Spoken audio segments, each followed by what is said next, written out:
गांव की सरहद पर जहां पक्की सड़कें खत्म हो जाती हैं, वहां मिट्टी का एक टूटा फूटा घर था।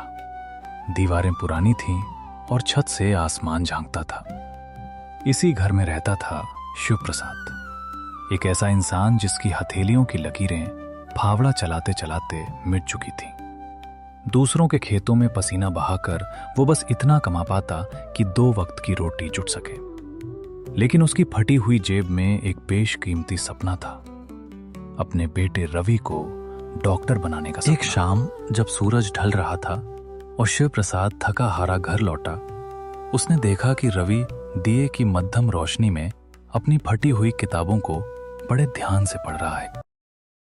शिव प्रसाद धीमी और भारी आवाज में, रवि बेटा, थकते नहीं तुम? सारा दिन स्कूल, फिर ये पढ़ाई। मेरी तरह हाथ पैर क्यों नहीं टुड़वाते थोड़ा आराम करके?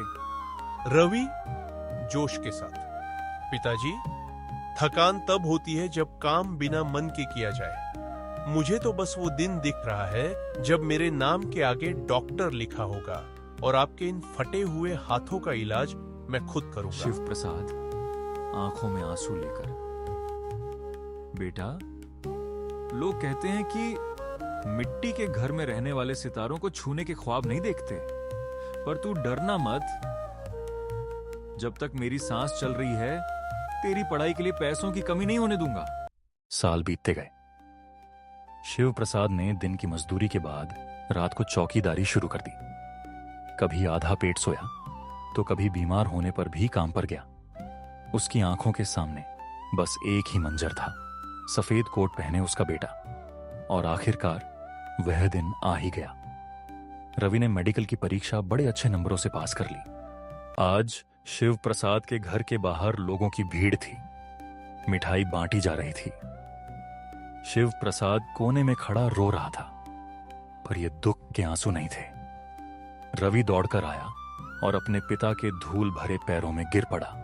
रवि, पिताजी, आज मैं डॉक्टर बन गया, पर असली डॉक्टर तो आप है, जिसने अपनी खुशियों की कुर्बानी देकर मेरी जिंदगी को नया जीवन दिया।